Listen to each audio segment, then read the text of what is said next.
All right, hello. As I kick the microphone cable and adjust the microphone. All right, so hopefully it sounds good. Hello, everyone. Welcome. Glad to have you.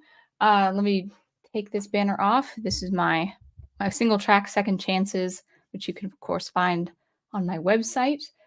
Let's just take that down, and then we'll actually also get into the camera as well. So hopefully the camera is good. Let's see here. All right. Yeah. There we go. Microphone is doing okay there. Yeah. I think that's fine, right? I think that's fine. So hopefully you guys are doing well. And looks like we have a lot of people coming up. I know it's a little blurry and stuff, but that's okay. We have Brian Gilmartin. Oh, Ghosting Ghost Planet is first. Brian is second. Welcome. Wonderful prof and my one and only channel member, even though he's one of 3 channel members. Ready for your wisdom to Nubiel? I hope so. As per usual, I hope so. And then, of course, our friend Big Al Presents saying, wishing me to have a fun stream, which I hope. Also, Owen Lister, I see that you do have company coming over, so I hope you have a good time there, and totally understandable if you cannot make it. It is Sunday after all. I understand people can't make it on a Sunday. Not to mention it's like Sunday in December, so people are busy. Ace is with us. Welcome. Good to see you. Cloudface, I think, is the pink hand waving, but it comes out like as like colon hand dash pink dash waving or whatever like that. But I know what picture you tried to send me, so thank you. So good. Everything is sounding clear. Good, because I realized I was on the wrong Wi-Fi again. So my wonderful prof is affirming that I am sounding clear. Hopefully I'm looking clear, as clear as I can. Megatron is in. Welcome. And Big Al says something that I'm not even really familiar with. So maybe someone else can clarify what he means. 5 by 5. Looking 5 by 5. I don't know what 5 by 5 means. But thank you. Ring of Edwin, welcome. Good to see you too. All right. So this stream is going to be really more touching on what we were talking about last week, which I wanted to talk about the culture of quitting and talking about really when to quit, maybe when not to quit, and we can just talk amongst ourselves as we go. But I was discussing last week, the idea of hope, how hope is a good trait to have. It's a good trait to have. It builds character, it builds endurance, but there's a detrimental side. There's a dark side to hope that I had covered the last time. And really, hope in the context of quitting is, when you should continue moving forward and persevering, and then really, as Brian says, when's a good time to walk away. So there are a couple things that I wanted to touch on with quitting and the culture of quitting. Basically my own experience, maybe you guys have your own experiences too that we can talk about. But yeah, so quitting, I'm going to bring my chair up just a little bit more. Quitting is a particular thing. It's one of those things in our culture. We're actually in our culture, at least here in North America, the Western version. Oh, well, when I say North America, I mean really United States, Canada, but also probably just most of the Western world. We have this idea set in our culture on quitting where it's really seen more as a negative connotation.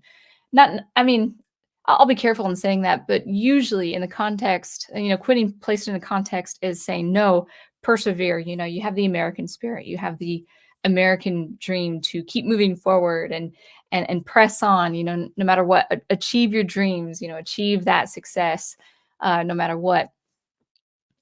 And you can't quit.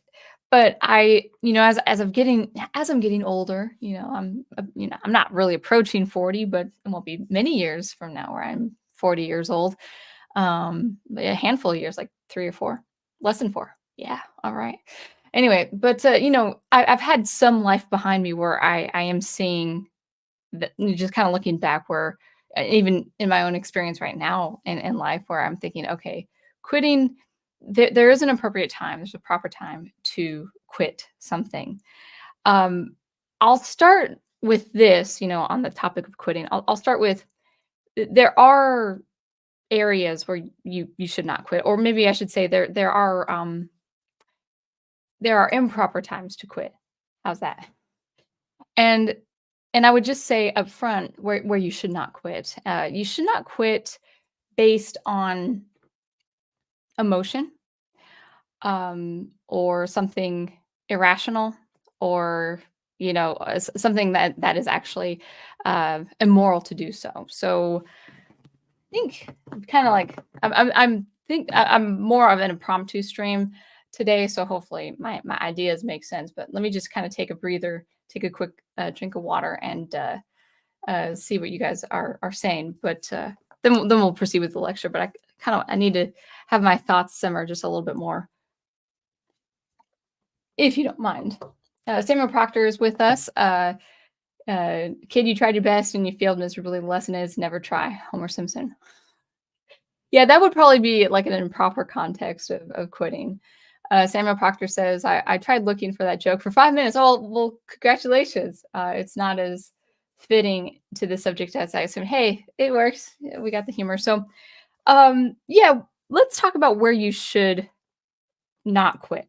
So, there really is a line not to cross when it comes to quitting. So I think the first thing I can think of is where it is dealing with something on a moral level. So quitting someone, like abandoning someone, quitting your family, like your spouse or your child, like that's a given. Culturally speaking, that's a no-go. And some people might want to argue with me and say, well, what if, you know, what if someone in your family is abusive or something like that? That's a different thing altogether. That's a different case where if you are undergoing actual physical abuse or emotional abuse, or well, be careful when I say emotional abuse, but more psychological abuse. If you are undergoing legitimate abuse because of a certain family member or relative or friend, then be very mindful of where you should set those boundaries. But when it comes to, saying like throwing in the towel and saying I can't put up with this person anymore, like someone you're married to, or someone like if it's a parent in need, or especially a child in need, if you're a parent, it's like, well, that's a given. That's a moral thing that you would have to face, saying, maybe mentally or spiritually, I'm tired of this person, but I can't abandon them. So obviously, abandoning a person, especially a loved one in need, that's I would say, an improper use of the action quitting.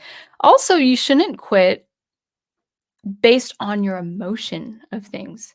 And I know I've had a number of times where I would want to make a decision in the heat of the moment. Like I would even have to call my mom because she is Miss Mrs. Rational and pragmatic and very calm. She's like the woman without fear, and all that. And it's like, okay, I gotta call my mom. She's got to talk me out of this irrational decision I'm about to make. I remember being so angry and so fed up with something, and I was going to forfeit logic to make the whole situation change. And doing so would have maybe lessened the circumstances, maybe alleviated the circumstances temporarily, but it would have been a huge financial cost to me. And she told me, she says, I know you're feeling this now. I know you want to do this right now, even today. Make it happen, get it done. You need to think about this for a week. And I remember driving to work so mad about the situation. And then I gave it a week. And then I thought, okay, if I had pursued that course of action, it would not have been wise on my part. It would have been really irrational. So quitting based on emotion exclusively, or something that is bereft of your being reasonable, that's also an improper place, a proper way, proper time to quit. So, you don't quit your family, unless there is a very serious case of abuse. But you're there. Morally speaking, to me as a Christian, you're there for your spouse no matter what. You're there for your child no matter what. and as hard as it can be, you just don't quit.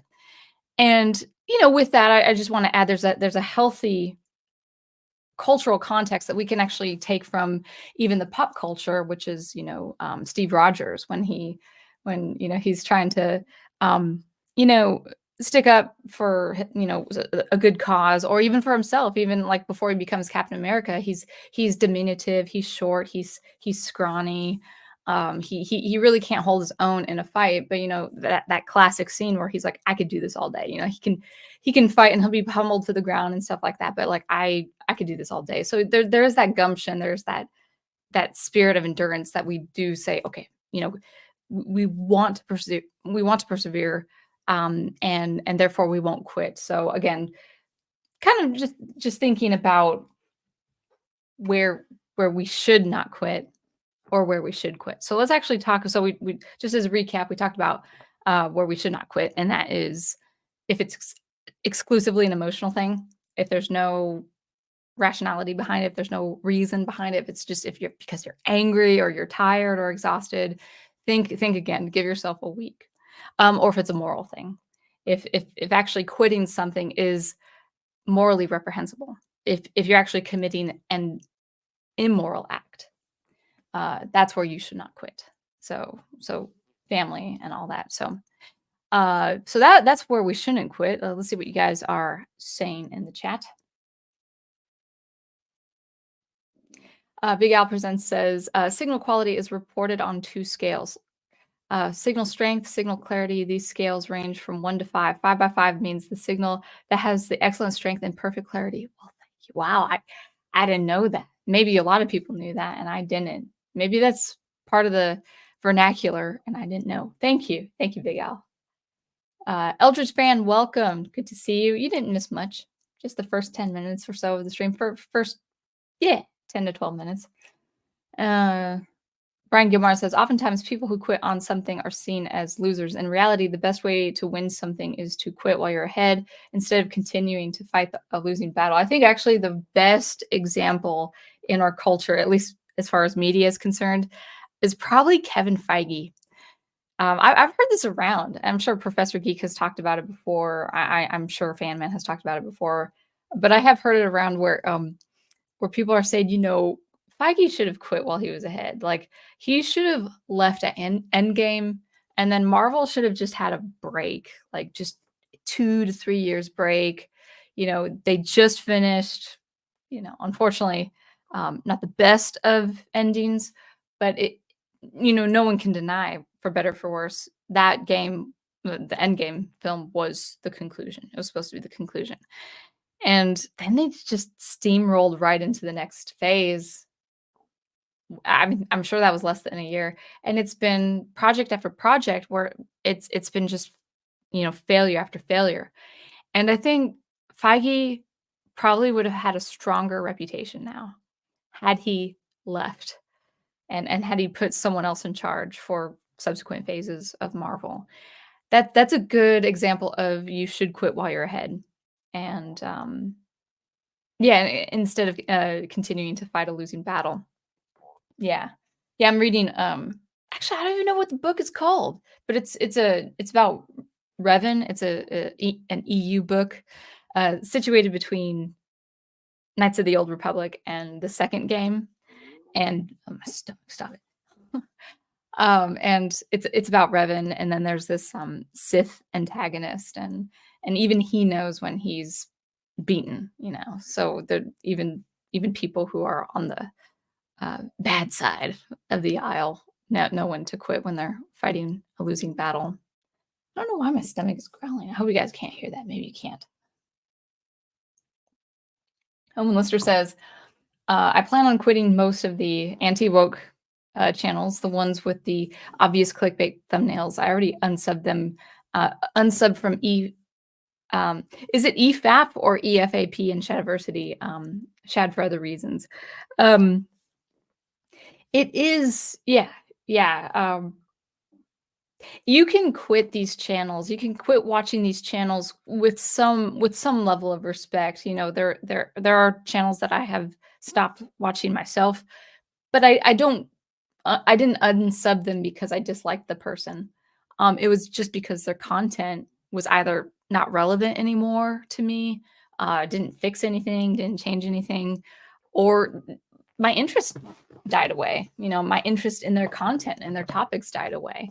And I think people who are a little bit more eclectic with their topics, like talking about, for me, if I do talk about pop culture, it's not because of anything in the news. It's either how culture is responding to pop culture, or I talk about it in the context of art.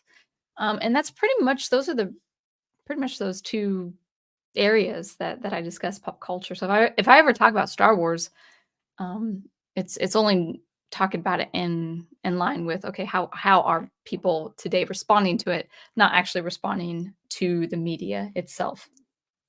Oh, Professor Geek says the book is just called Revan. You know, that's kind of bad that I'll pick up an audiobook and I won't bother reading the title, like, I'll forget about, like, Darth Plagueis was different because that's a common book, but yeah, okay, so the book is called Revan, and it's pretty interesting, it's pretty short, it's, like, under 10 hours, and it's nice. I love both Knights of the Old Republic games, and I kinda like these characters fleshed out just a little bit more, it's great. You don't hear, Revan speak as a game protagonist, so it's good to, except a couple of times when he's trying to open a door. "No problem. Didn't work." Um, that's probably a spoiler. But anyway, it's cool to hear him. It's cool to hear, Canderous, the Mandalorian, and all that. Alright, so we were talking about quitting. I'll continue. It's more this stream, by the way, is gonna be more of a interaction with you. It's not gonna be so much of a lecture as it was before. Um, uh, Big Alpha Sense says, "War games, a strange game. The only winning move is to not play." Yeah, we'll talk about that. Yeah, actually, I kinda wanted to talk about where quitting is appropriate. Now, people might think it's obvious, like, they might even you guys might even say, like, watching this might it's like, "Why is she even just doing a stream on this?" But if you really think about it, given, putting yourself in the place of, "I'm about to quit something," there is a lot of social and cultural pressure against quitting something. So maybe I should just talk to you about my experience before we go back into the chat. So really at, the week of Christmas or the days following Christmas, I will be leaving, a retail job. My reasons for leaving are many, but really they're the main and most important reasons for me leaving this job is it's within my integrity. It's aligned with the integrity of my being and my life. So that sounds a little abstract. So let me pinpoint some things. So this is a retail job, and it's morning shifts, a couple days a week, morning into the afternoon. And it was a nice enough job for what it was. But in recent weeks, fortunately, the Lord has blessed me finally with some answered prayer. I've been getting an increase in music students. And it's gotten to the point where, including my online students, I'm about 25 students. And I think 30 students by next year would be a really, really, really sweet number for me. Now, with the increase of students, of course, there's an increase of responsibilities because every music student has a different need, has a different particular need or a special need that takes not just my whole brain power and my effort inside the lesson, inside that room, and inside the music room, but there's a lot of admin things involved, rescheduling, sending parents supplemental materials that I believe is high quality, continuing to build curriculum for appropriate violin playing and fundamentals, or even piano fundamentals if it comes to it, because I picked up piano students, and I'm also probably in the future picking up voice students as well. So there's a lot of tasks that have come to me. I mean, really, it really started September. And then I had the wedding, Professor Geek and I had our wedding That was a lot, and then everything I thought things would slow down after the wedding, and it just hasn't seemed to slow down. We don't feel the deadline of a wedding, coming up, and we actually are seeing money stay in our bank, which is nice. Not much, it's still Christmas. But, yeah, there's still bills to pay and whatnot, but, where was I going with that? But it hasn't really slowed down for me, and the added responsibilities of this retail work, including commute and all that, it's caught up with me, like, bodily speaking and mentally speaking. I'm tired, and I really wanna be 100%. I wanna be 110% for my students. So I will teach, like, 2 hours after working 6 hours, which doesn't sound like a lot, but the job I have in this retail is a lot of walking on very hard old places because it's an old historic setting. And I'm getting older. I'm feeling it in my feet and I'm feeling it in my knees. But it's not just me. Like there have been high school girls who are athletes who say it's hard on their knees and their feet. So it's not just the old ladies and it's not just me getting old. So physically, it's been quite demanding. Emotionally, it's a very easy job. Um, but that kind of work, then driving to work to teach, I will be so exhausted for my students, and I'm trying to like get give them my all when I just want to go home and take a nap. And so the times I'm not teaching, or excuse me, the times I'm not doing retail and I'm there for my students, usually it's a long day, so I'm tired by the end, by the last lesson, but I'm usually just a lot more present. Like mentally, I'm on it a lot better. My mind isn't drifting, I'm not yawning and stuff like that. So it's gotten to the point where working retail is just not practical. There are also financial things, involving the retail that just wasn't to my benefit. Unfortunately, even though it's a nice place to work at, the pay is pretty low. It really is for people who are still in high school or who are retired, who really just need something to do during the week, like once or twice a week. This job is not for the working professional, and I kinda knew that, like the second month in. I'm like, "No, I still need more students. I still need a job. I'll stick with it." The commute also, even though it's not a long commute, there's a lot of, like, curvy roads. We're in very hilly country, and I feel the wear and tear on my car. And so the job being low pay, a lot of hours, kind of physically demanding, then on top of that, adding, teaching and stuff is it's just not practical anymore to even keep this job. And so that is my reason, for quitting, is financially, it's not a viable financial solution. And also now that I'm married, one of the advantages of marriage, guys, is you can combine your incomes. So that's a benefit of marriage, even if it's a more of a practical benefit, but it's still a benefit. And so there's no financial viability to even continue with this retail. There are other reasons why I even if I didn't have the increase of students, I'd probably look for something else. But just to sum it up, it's not a job for the working professional. Now that I have a really good number of students to work with, with much better pay, and I mean the pay is the ultimate benefit. It's it's good. Like I'm set with a really, really good work schedule. But more than that, how this aligns with my, the integrity of my life and my being is it's been about 8 years teaching music, and I'm pretty much not quite at the peak of my teaching skills, but no students here really quit.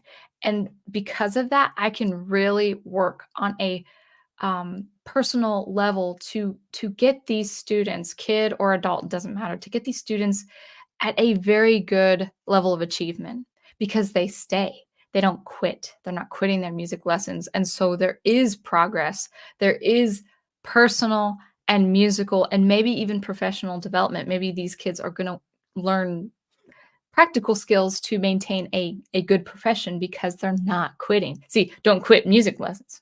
No, no, you can quit music lessons if there's a good reason. But in any case, as far as the positive context of quitting, my students are staying, and it's awesome. Now, I think a lot of people, like parents, are saying you're doing a wonderful job, and I think I finally have that knack where I really know how to give a student, no matter what the age, no matter what the educational or professional background or life background, I'm able to give them a proper and excellent music education because they're giving me the time with them. Like they're giving me their time over the course of a year, 2 years, and 3 years. So it's a very wonderful situation. And because of that situation, I've uh I've learned that I need to be a teacher. In this context, at least at this time in my life, this is a very good thing for me.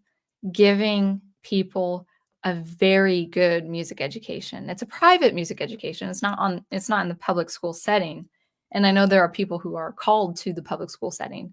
But no, this is just one-on-one instruction and being that edification, at least in their musical arena, really do feel fulfilled. So it's not even just a matter of practicality and finances. It's actually it's keeping me whole. It's keeping me, mentally stable and thriving. It's a very good place to be. It's a very good situation for me to be as a professional.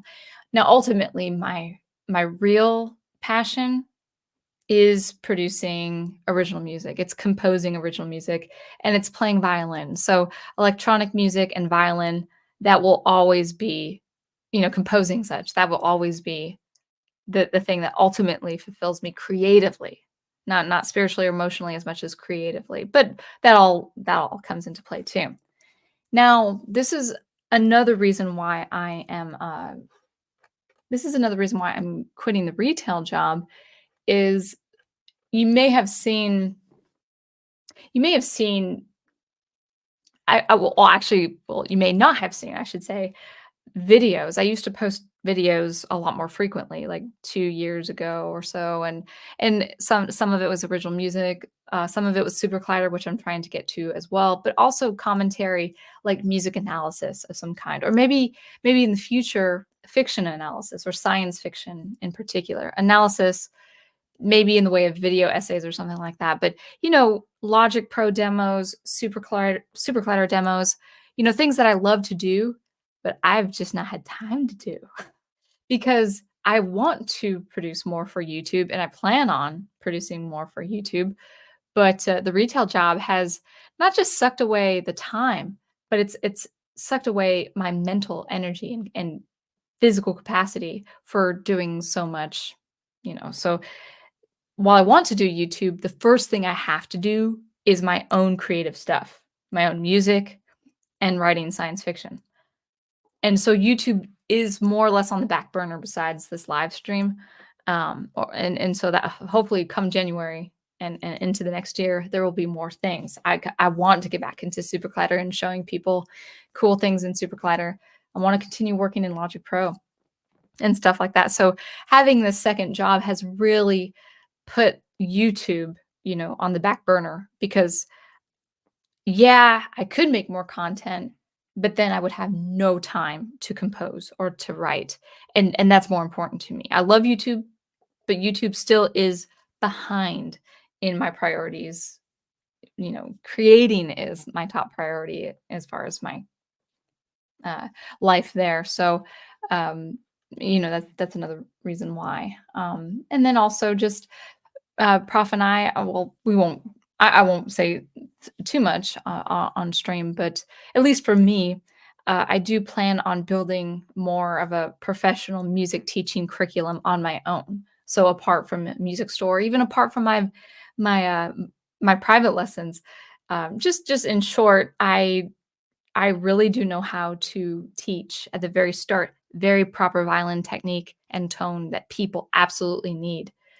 And of course, as with your time, my time is limited. People say, "Oh, can you work Sunday? Can you teach Thursday? Can you teach Saturday?" And I'm like, I really can only teach these days. I'm only one person, so I'm thinking, okay, you know what? I think in the next year or two, really need to home in on building an actual online curriculum for people to buy, to purchase. So high quality teaching, high quality instruction, high quality videos, a lot of supplemental materials, and I just haven't had the time with my second job. So there are so many things, when you think about it within reason, it's like, yeah, there are many valid reasons why you should quit this retail job because you're, at least for me, I'm saying you, like I'm talking to myself because I guess I'm looking at the camera. So, but eh, in all seriousness, it's like, okay, I'm a musician and I know how to teach music really well.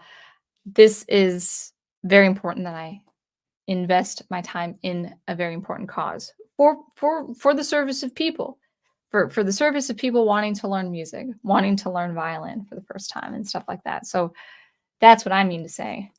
Now, before I get into chat, you might think this is a given. You might think, and Prof does think this. It's like, well, why didn't you leave your job earlier? Um,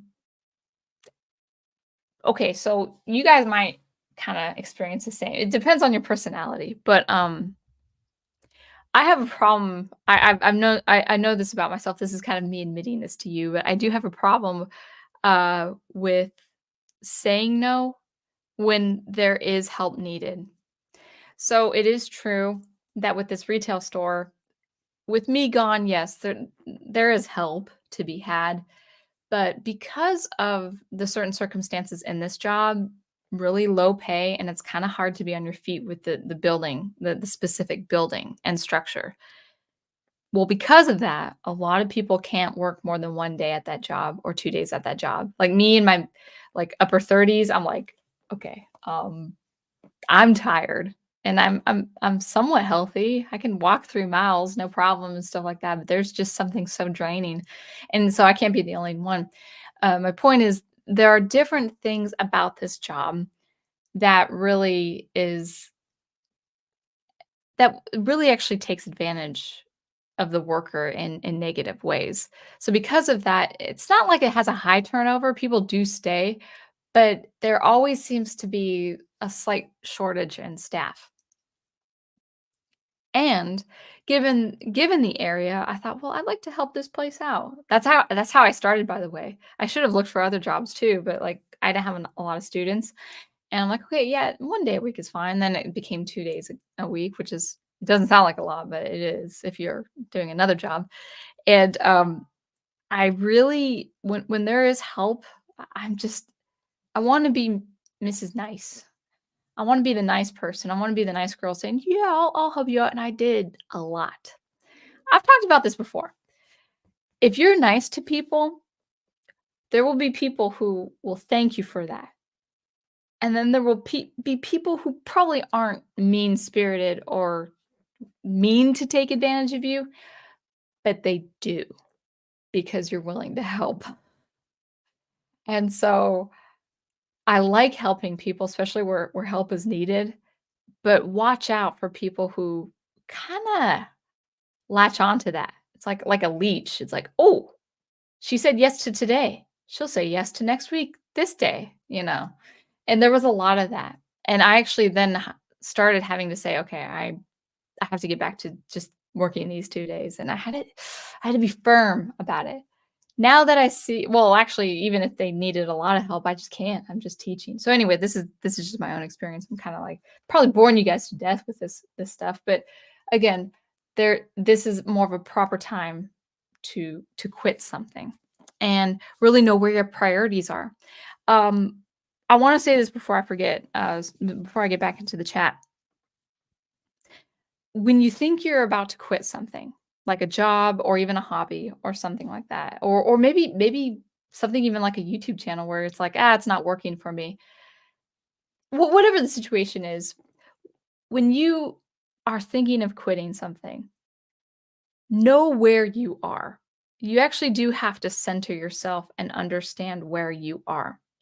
Now, I'll be 37 next year, and I feel like I have some life behind me where I'm pretty much rooted where I am, at least on a professional level, with my music education and my ability to teach. My not natural, actually. It's taken a long time to get to where I am for teaching and stuff like that. But I know exactly where I am as a teacher, as a musician, and as a composer. In the creative and professional space, I know exactly where I am. I know exactly where I have to be. I know the skills I have now, and I know the skills what I need to have in the future within the next 5 to 10 years. I know exactly what I need to do and where I am right now. And because of that, I am very comfortable saying no to something else in my life with that preparation of continuing in music. So, it might be the same experience for you in whatever you're experiencing right now, but it might not. If you wanna quit a job, for instance, you I would say be centered first, like, understand where you are first. Are you wanting to quit the job because you don't like the job and you're more emotional about it or more frustrated about it? Now, it might be that the job that you have, there are people who would take advantage of you, and you do feel like you're being taken advantage of, and you're not getting the benefits for it. You're not getting any return. A job is a transaction. No matter how many people say, "Oh, we're a family, we're a team," and stuff like that. Always remember first that a job is a transaction. You are there to be paid. I know that's callous. That's probably really strict for some people to hear that, but you're there to be paid. And as soon as you feel like the money is not worth the tasks or the requirements or the commitment, speaking from experience, yes, it's hard to say no to people you like and people you wanna be nice to, but you also have to be realistic. But if it's not that, if it's just like, "I don't like this job," well, if it is a job that you have that is actually good for you, financially speaking, to where you can do your other creative stuff, I would say hold on a second, just kind of take a step back and say, well, it's not my favorite thing in the world, but it's paying the bills and it's allowing me to have that creative space for other things. Right now, I don't have a business with my art, for instance. I'm sorry, I'm voicing you if you're having these arguments or these thoughts in your head. Well, in reality, my music is not my business yet. It's close. But anyway, just know where you are before you quit something. If you're about to like throw in the towel because of emotion and you're thinking, I hate this or I'm frustrated and stuff like that, that's not a good time or a reason to quit. You really do have to have legitimate reasons why you should quit and move on. You know, maybe you're like this. A couple things about me, and I promise then I'll get back into the chat. I've always been like this. I've always stuck with a job for at least a year. That's kind of been my rule of thumb. That's not going to happen much anymore as I'm getting older and being more set in music teaching, but teaching's forever pretty much. I think so. I think so. Anyway, but before then, like when I had a retail job or a food job or customer service or whatever, I always stuck with them for about a year, but I never had a problem finding work. Like I was never without a job. Like, it's so easy to find a job. Like, I know people that might sound like a shocking thing to some people. It's like, "How you say that?" It is so easy to find a job. Now, you gotta kinda weigh your options, of course, and I was not wise picking up this retail job. I see that now. Um, but it is easy to find a job. And so I've always been able to find work when I needed it, which is a good thing to have. So that was the first thing. What was the other thing? I can't remember. I think that was it. Anyway, I was going somewhere with that. It's been a long week, guys. As soon as I'm not working at the retail job, I probably have a little bit more mental capacity to keep my thoughts aligned. But anyway, let's go back to the chat. And actually, before I forget, oh, Studio Super, thank you. You say, know how you feel. I'd love to do my comics and art full time if it were up to me. And it could be. It's just going to be for a lot of people.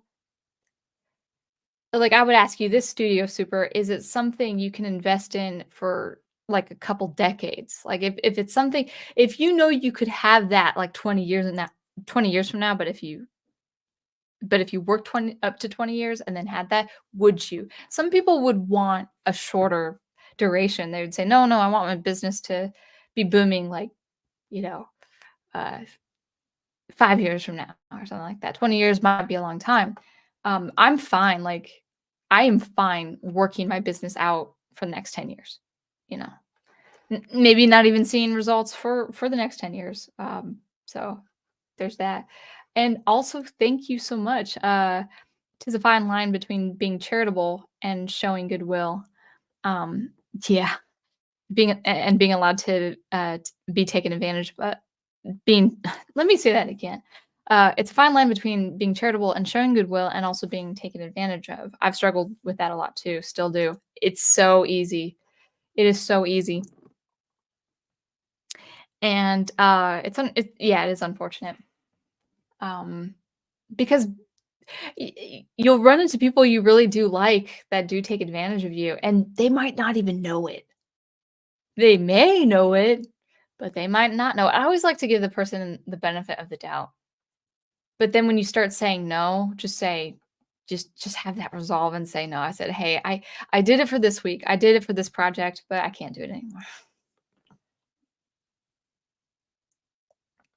Private Eye, welcome. Good to see you. All right, let's look into the chat. Hopefully that made sense. It was more of an experiential stream. I'm talking about my experience. But there are times where you should quit, where you should pull away. And there are times where you should not quit. But I think our culture really kind of beats it in us to say, no, keep persevering when you start kind of ruling things out and saying, okay, you know what? I can forgo this. I can give this up in my life. I thought this was valuable to me, but it's not. So and it comes with getting older. I will say that. All right, let's continue with the chat.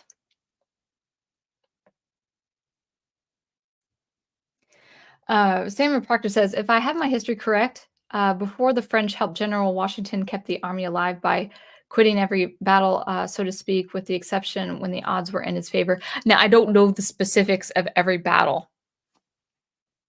Excuse me. Um, Concerning a couple of those battles of the American Revolution,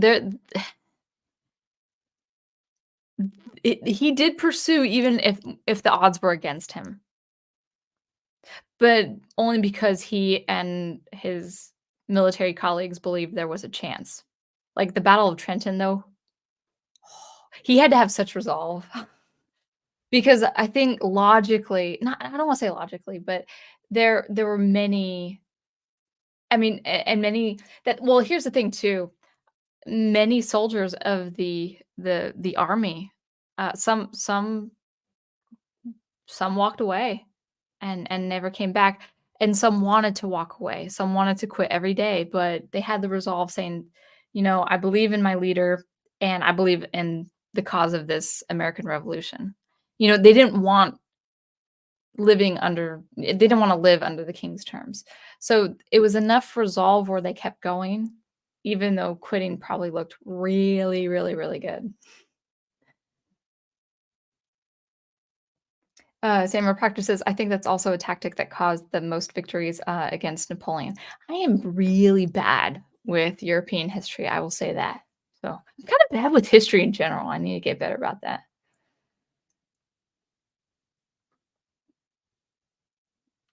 Brian Gilmartin, I don't know if, Owen is still here, but, Brian is responding to Owen, and I think I wanna bring this up too.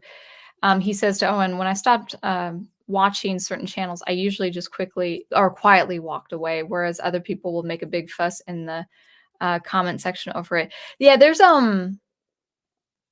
a um, there. I have seen the reaction where it's like, I want to talk bad about these really specific channels. That just doesn't do you any good. I would say.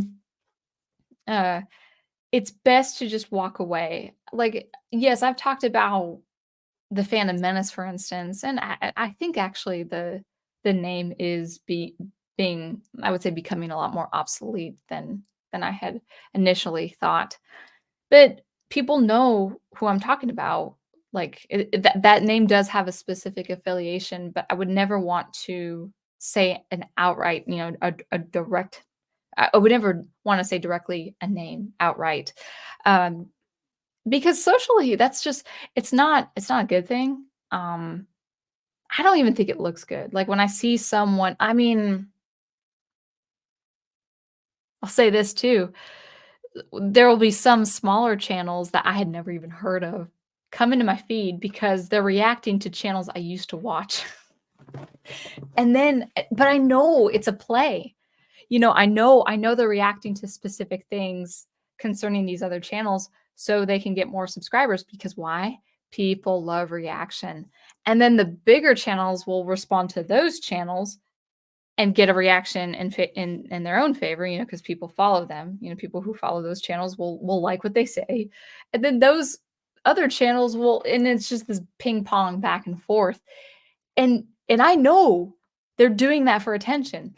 If it didn't garner any attention or subscribers, I know they wouldn't do that. I know channels react to other channels just to get the hype up and get the views up. And I may have watched 1 or 2 of these response videos to different channels, and I'm gonna have to say it's a little uncomfortable for me. And then when YouTube started putting that in my feed, I'm like, I watched one the one I actually did watch, I watched 2, and one was because it was a topic I was really actually interested in anyway. One channel was very respectful, to this YouTuber. One other channel was not respectful at all. Like, he could have said his argument in much nicer ways, but but the big channel he was reacting to responded to his video, and you know what happened to that smaller channel? He got, like, 400 more subscribers within that first week of that post, and he knew he would. He didn't care about the backlash he was gonna get. He didn't care about the loyalists of that other channel he was responding to coming onto his channel in the comment section and saying, "How dare you? You don't know anything." He's like, he didn't care. He was happy to respond. Anyway, yeah.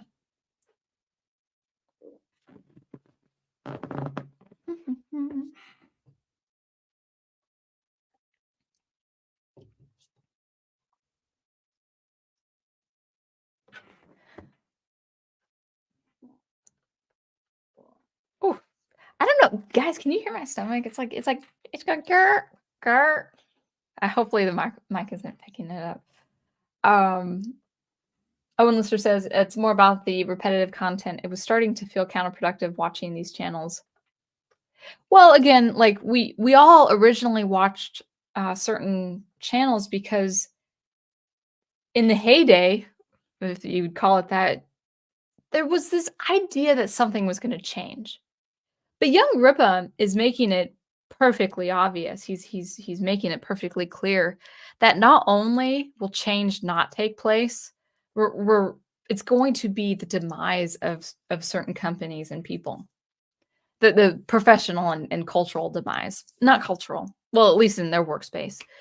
But yeah, I mean, go to these indie campaigns and purchase their books.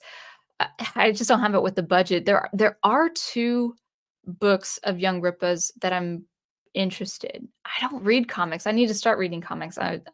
Prof has many, probably more of the Silver Age comics, and I need to start reading those. Because I love the character of Batman, for instance, and I just need to read his comics. And we're getting more into the Superman animated series, I think tonight or next week, and I know I'm gonna love the character Superman. So I feel like it'd be a little bit of an odd choice for me, at least, not having read comics, to just pick up Young Rip as one of his books, but a couple things he is producing with his company, I'm actually legitimately interested in. I don't wanna say which because I just don't know when I'll get them. I probably should get them before certain campaigns are up or something like that. But, anyway, yeah. And if I like the stories, then I'll review it, but I'm gonna be way past, like, how people are, like, already posting reviews of certain books. I'm gonna be like 8 months out saying, "Oh, finally, guys, I read it. Yeah, it's good." So ironically, though, I'm not that interested in the character he wrote. It's terrible, but Eric July is a businessman. He knows how to hire all the good artists and stuff like that, and I'm sure his writing will just always progress, for the better, over the years. But so far, like, the character he wrote, his main character, I just I don't know. Not that interested. But, he's writing a whole universe of people, so, like, I might like one character of his, I might not like another character of his, and that's cool. That's probably for a comic universe, that's probably what it should be. You're not gonna like every single character equally. You're gonna favor characters over the others.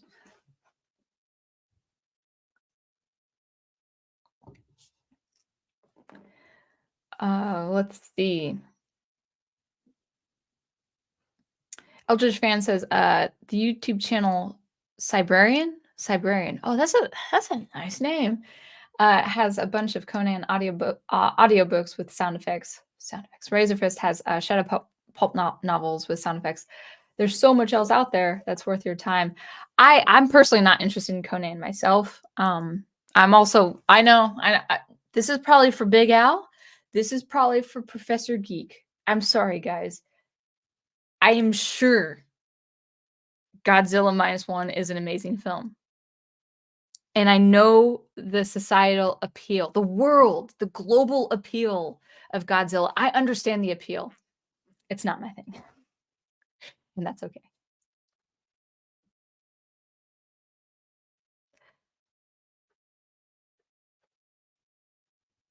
I don't know the reference. Saber Proctor says the Legion for Sound Engraver to leave the job was Legion. I feel like I should know the reference, but I don't.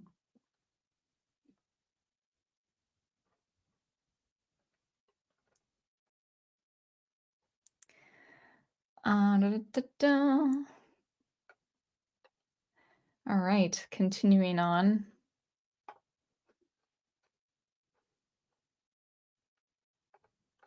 All right.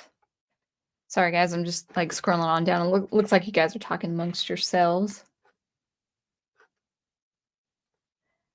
All right. Oh, thank you for the third super chat, Studio Super. You have a question. Which genre is your favorite to read and watch? Okay, so great question. So my favorite genre, I know you guys, I'm probably gonna, beat around the bush just for a little bit, so bear with me. I don't think I used that phrase correctly. My favorite genre, literature speaking, I love sci-fi. I love science fiction. I love not just the premise of science fiction. I love why science fiction should exist. Like, the whole function of science fiction is to really understand the human race on a micro scale with the individual, and then on a macro scale with society, or just just on the whole, for better or for worse. And there, oops. Oh, thank you. Oh, thank you for that super chat too. Thank you so much, Studio Super. In other words, know when to hold them and when to fold them. Thank you. Yes, you're correct. That was the quote we used for last stream. But yeah, going back to yours, I accidentally hit the other one. So science fiction is my favorite. Well, not only the premises of science fiction, the world building, that alone is a fascinating thing. But science fiction is not just style and aesthetics. It's not just what the world looks like or what the world could look like.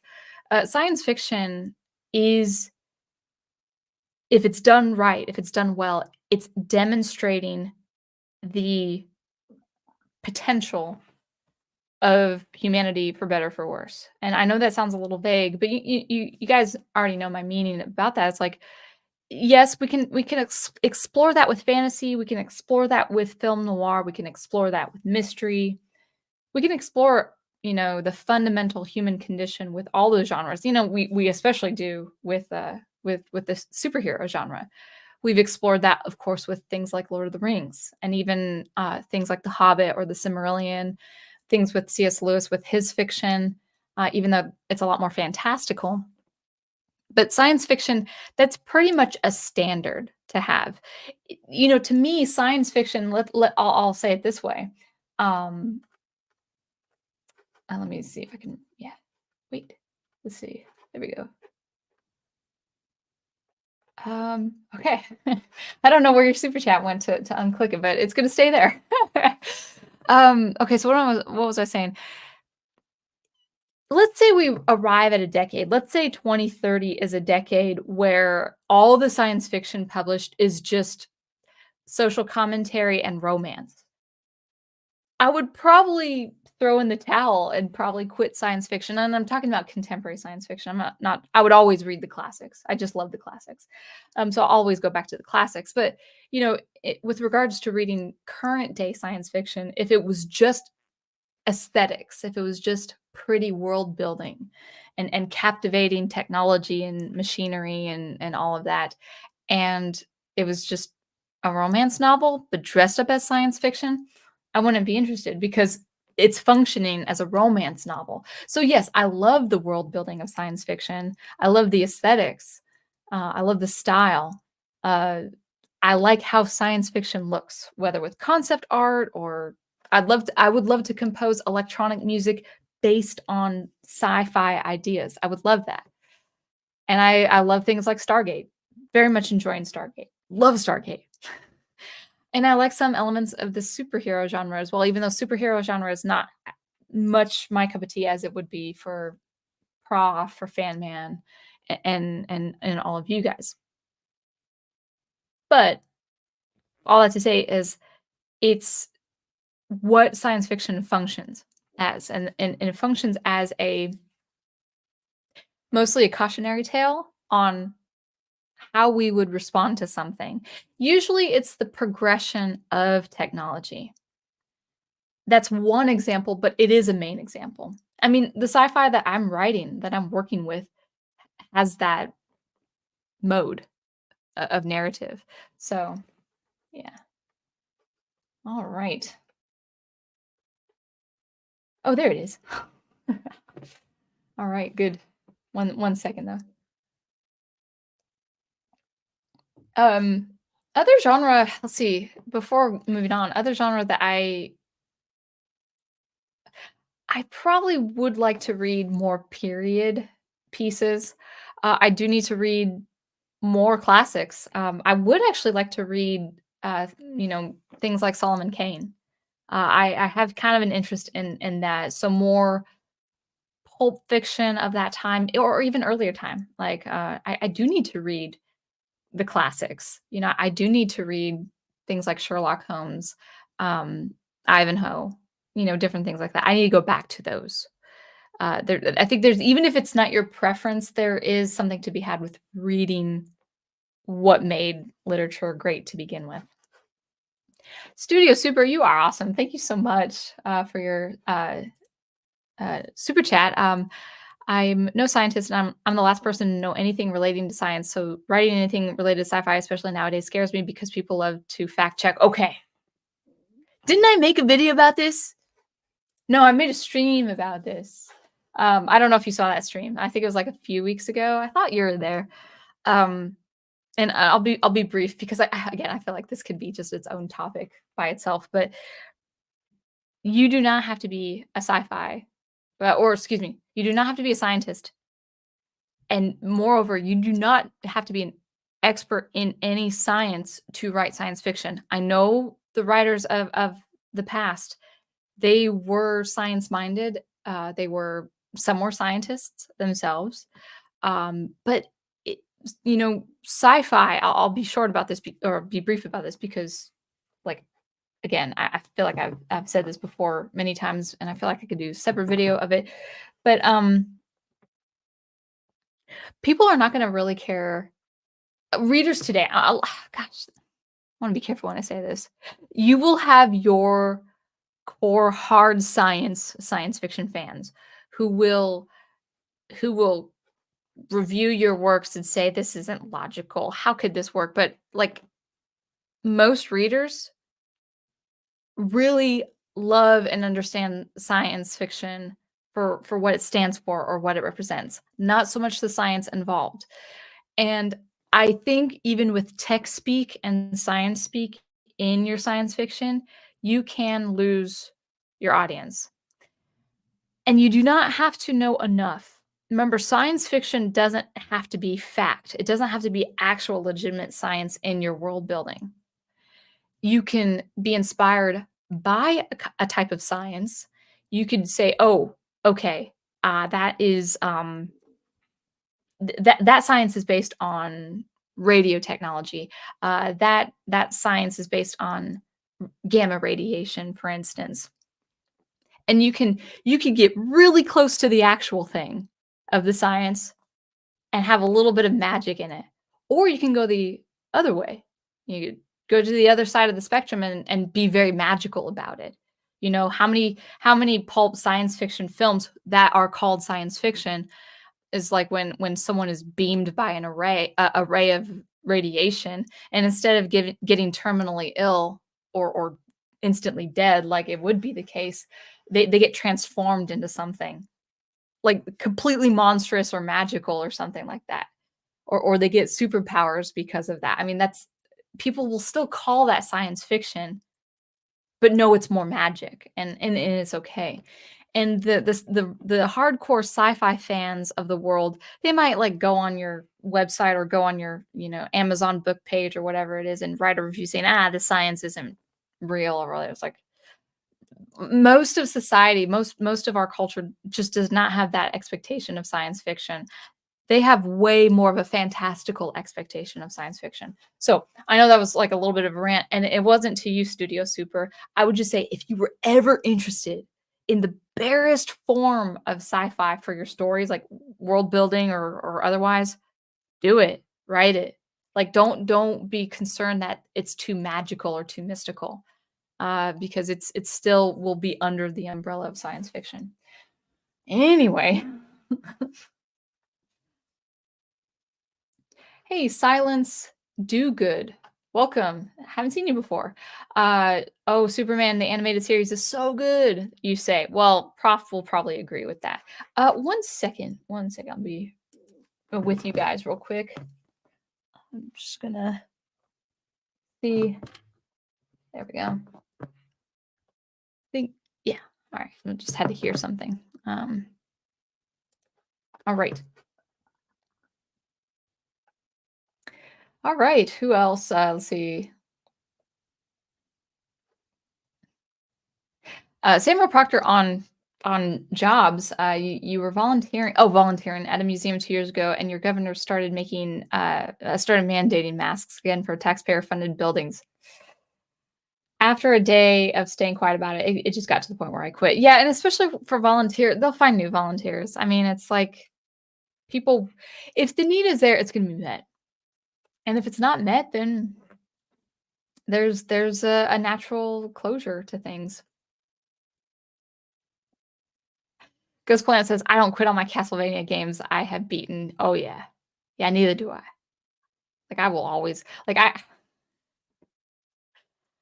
I'm playing the first Final Fantasy game right now, and it is a slow process. It's not it's the first game, it's the first Final Fantasy game, but all the weaknesses of such a game is, like, spelled out, and it's hard, but, like, I can't quit. Elias Jones, welcome. The best investing advice I've come across from Kenny Rogers when it's oh yeah, yeah, exactly this quote. I should have known. Know when to hold them and when to fold them. Know when to walk away and know when to run. I don't know the melody, sorry, because I don't listen to Kenny Rogers, but that's all right. Silence Do Good says, I quit reading comics over a decade ago after being a really into it, and I don't regret it. Stopped because of the excessive reboots, events, and bad stories. Yeah, I don't see the appeal of reboots, but then again, I'm not in the comics space, so maybe there have been good instances, but Big Al, I need to post this. I am hurt. I feel like Godzilla has crushed my heart. I'm sorry. I'm sorry, Big Al. Like, I get it. Can I just say I get it? I get why people love it. Can I just say that? I get the appeal of anime. I just don't know if I can watch anime myself. And that's funny because like people kind of know, like, you like Japanese culture. I'm like, yeah, but I know.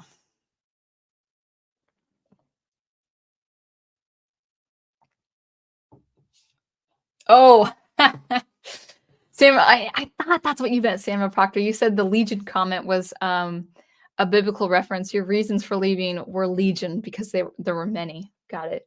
Got it. I got it.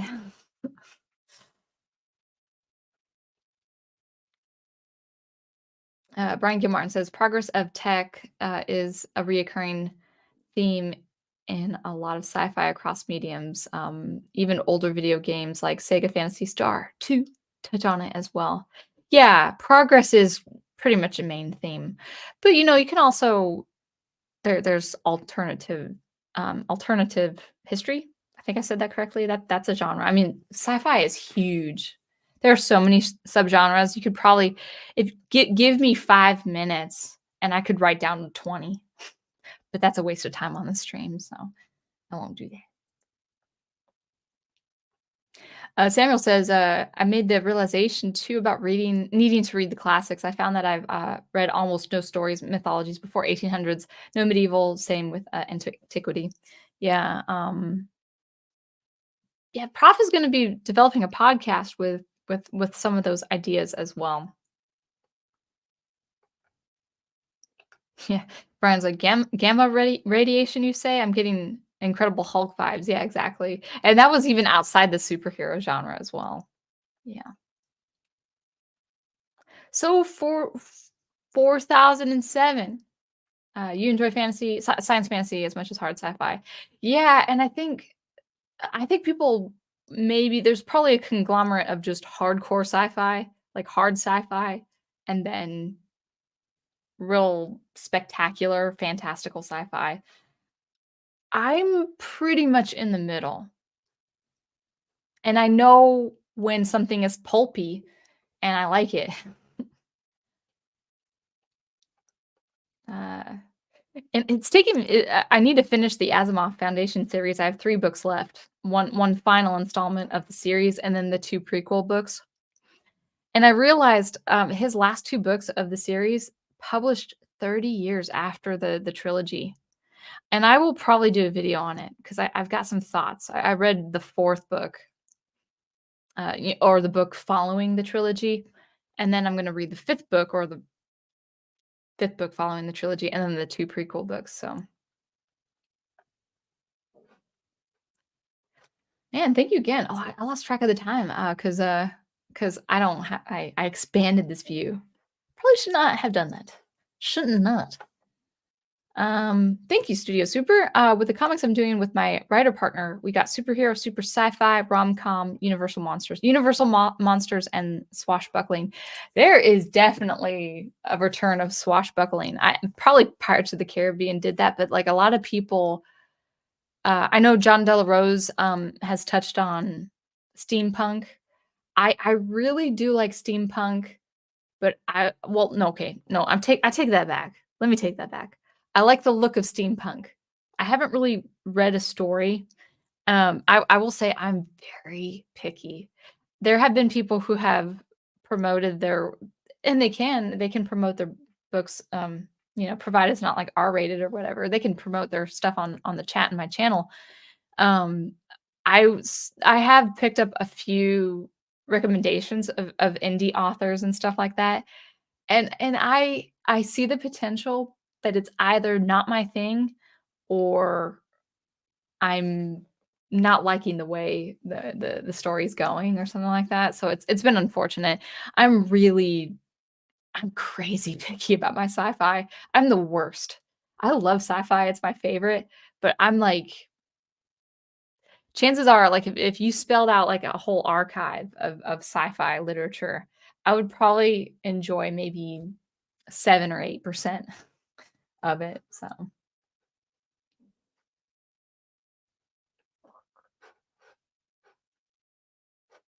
Ghost Planet likes pirates, though.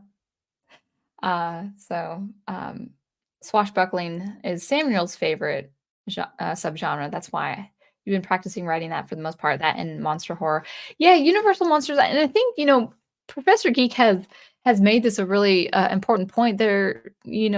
Our culture, at least in this generation, they don't know the Universal Monsters. I mean, they don't even really know the Universal Monsters in the context of something popular like the Munsters show and stuff like that. And to be fair, I don't really know a lot about the Universal Monsters myself.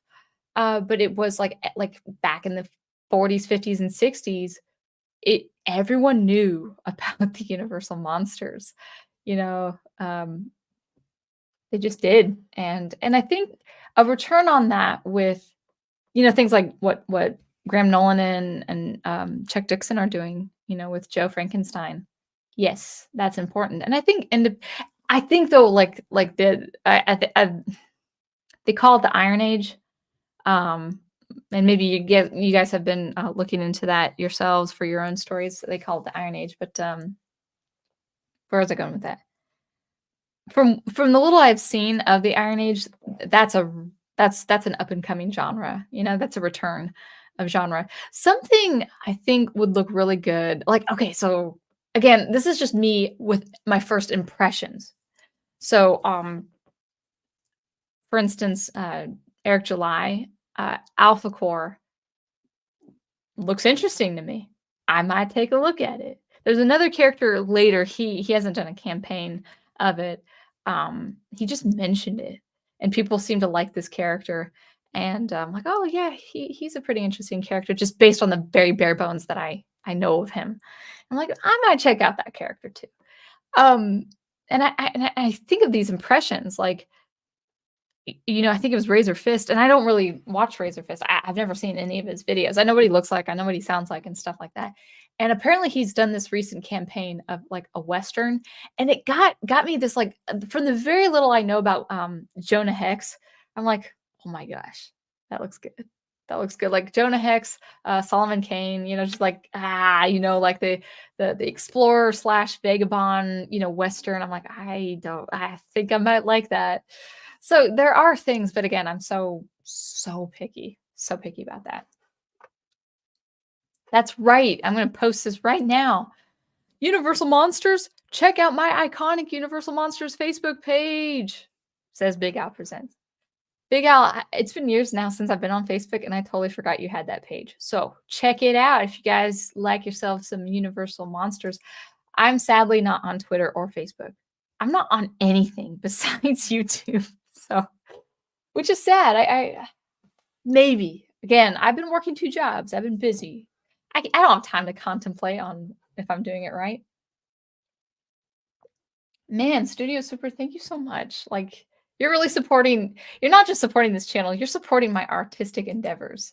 And so I want to support you too. You do warn that the Romcon Universal Monster one, it can be hard PG-13 risque, but not crossing into R. The others will be hard PG light PG-13. Yeah, thanks for the rating. Like, even people who watch Professor Geek, they probably know. They've probably gotten the idea that I'm just a little bit more on the modest side. Like I understand. Like okay, like on the one hand, I like to dress modestly and be modest in public, also modest in front of you. I just like dressing modestly and stuff like that.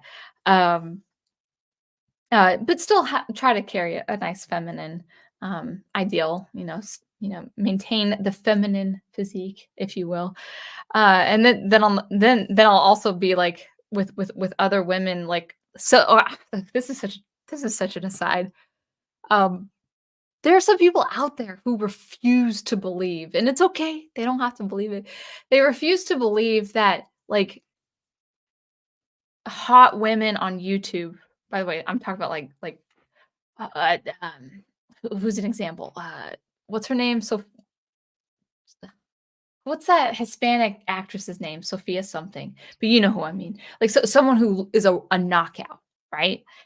And And she'll be proud. She like, let's say a really, really good-looking young woman is like, her hair is long, she's wearing a lot of makeup and stuff like that, and sh hello? The knockout you were thinking of is called Sound Engraver. Oh, thank you.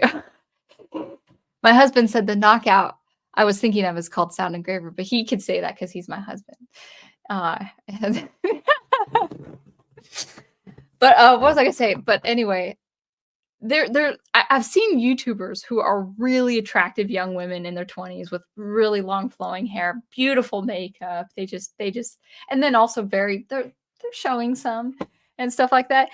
And yes, their channel is getting a lot of views because of their hard work and their content and their personality, no question. But they don't seem to believe me when I comment, "Yeah, it's your good looks too." Or I don't even comment, like, there would be someone else commenting on your good looks, and then another woman will say, "It's her hard work." And I'm like, "Yeah, it can be her hard work, but she also has her views probably threefold, even if some man as handsome as he could be, he might not get the same views because women get more views." Where was I going with that? There was a comment that made me trigger that. Oh, your rating. So I'm actually kind of modest as a person, but, like,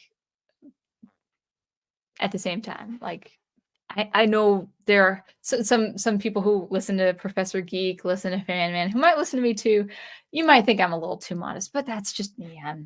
I'm a Christian, so, like, I can't endorse like, something if I think is too revealing, just by my conscience sake. But, at the same time, thank you. Thank you, Studio Super, for your rating. And I like that you, have different degrees. So you could say, "Hey, this is for family, this is for children, this is probably not so much for children," or something like that. So that's important too. Amy L, welcome. Good to see you. Yes. Anyway, what time is it? My clock is removed from me. Okay, 7:06. That was fun. Did I say everything I needed to say about quitting? Probably. Did you guys get your lecture on, like, well, I guess we could do just a recap and then we'll go back to the chat, but, like, don't quit based on something emotional, irrational, or immoral. That I would say, yes, quit something if you are ready to move on, rather ready to reprioritize. If oh, that's what I was gonna say. This is from a tangent from another train of thought, but, like, um, if you do think about quitting a job, make sure you have another job lined up. Every time I've quit a job, it's been more like, "Oh, I need to, find a job, make sure I'm ready to take on that job, and then move." And then maybe it will start with a few hours or something like that and then build up, but, yeah, be very reasonable with your ideas of quitting and stuff like that. Alright.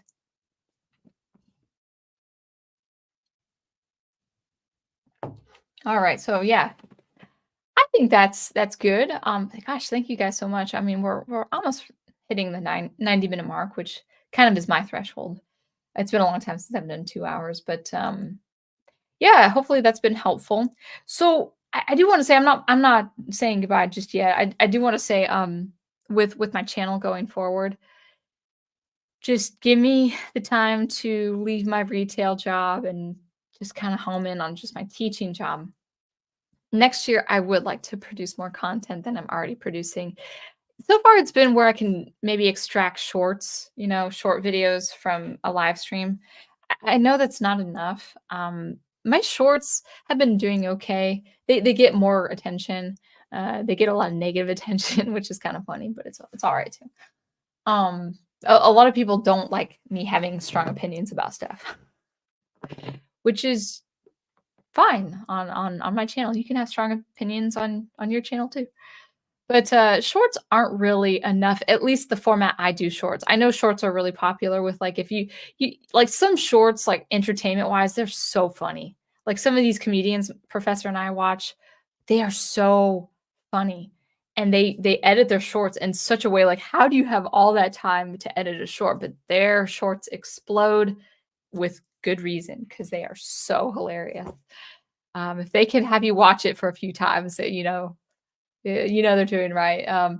Shorts for me, it's just more of my lectures. It's not really. It's just more of me journaling. Like I kind of treat my stream and my content right now as like I'm journaling. These are my thoughts I have on different things, and so they don't get really any views. I enjoy making them, but I know it's not enough. I absolutely miss my doing my SuperCollider tutorials, more tutorials now than demos because I feel like I can teach in some ways SuperCollider if I can. Also, my music production stuff. And then also I started this year with like recording my thoughts on a phone camera, and I have 4 ideas. I have 4 videos I want to record with these thoughts because I think they're important, but it would be me in front of my phone. So the quality is a lot better than this StreamYard thing. But at least you can hear me with my I didn't even bother checking my mic, but everyone said I sounded good. Hopefully you guys were right. But in any case, yeah. Let's clarify what Studio Super is saying. Half the I'll just put your comment up here. Half the hard PG-13 one is about a woman in her 20s who is mousy and is lonely. Finds out Dr. Jekyll is her ancestor. That sounds whoa. That sounds pretty cool. That's a cool premise. Uses his notes to make her own formula to transform herself into. Where's the second one? That was the first one? Oh, into a Buxom beauty. Okay. The one problem, it creates an alternative personality. That's all her desires. She kept boxed away in a given body, so Jack lead her shadow. Okay, first of all, that is okay. Let me read that. I was not laughing because I thought it was funny. I thought actually that's a really interesting premise. So the one problem is that her formula creates an alternative personality. That's all her desires she has kept boxed away, given um, all the desires of a body of her. She's kept boxed away. So tackling her own shadow. First of all, very, very interesting idea. So I hope it works out. If it is close to R-rated, I couldn't endorse it myself, but I will give you props to a really that's a nice idea. That's very good idea. I love the concept of the shadow. I would love to do whether a short fiction, maybe a novel in the future. The shadow archetype is a very appealing archetype to me. I saw some of that a little bit, not well played out, but enough with the game like Terranigma. That was a good one. Well, it's not the best use of a shadow. I think a really good use of the shadow I really enjoyed personally. I still haven't seen season 6 and 7 of Agents of Shield, so no spoilers. But I've seen the first 5 seasons, and Fitz as a character dealing with his own shadow, so good. It was so well set up. It was so good. So good.